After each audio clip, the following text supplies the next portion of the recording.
So that was President Joe Biden wrapping up his farewell address from the Oval Office last night. The president touched on multiple subjects, including taking credit for the ceasefire deal, the economy, and warning of a new rising threat to our country. So joining us now for more, West Virginia Congressman Riley Moore. Great to see you this morning, Congressman. What did you make of the farewell address? Did it meet the mark for you?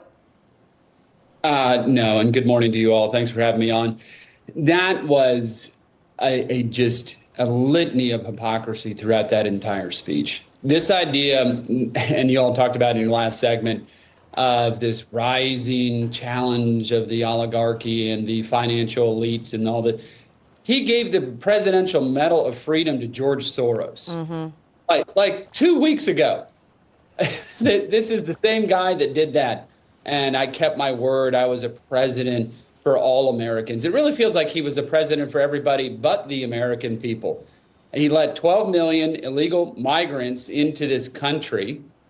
He sold out our energy base here, coal, gas, oil, and sold that out to the Green New Deal, which China produces most of that, and then started monitoring Trump supporters, Catholics, people at parents at school board meetings and the like.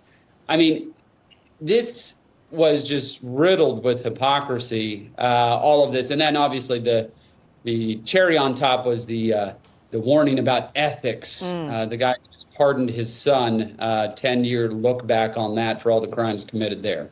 Yeah, Congressman, I mean, I think that it was really tone deaf, much like the entire Biden administration. It wasn't talking about the issues and the things that really worried the American people and what they wanted to hear about. And so why should he change it on his way out the door? He just kept with the tone deaf.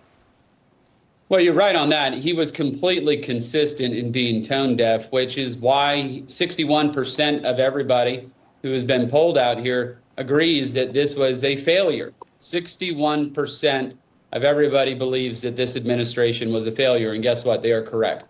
And we saw that borne out here at the ballot box with President Trump's historic victory. And this idea that he's taking credit for the progress that's been made in Israel as it relates to the Hamas and the hostages, we all know that's not true. We know that's President Trump.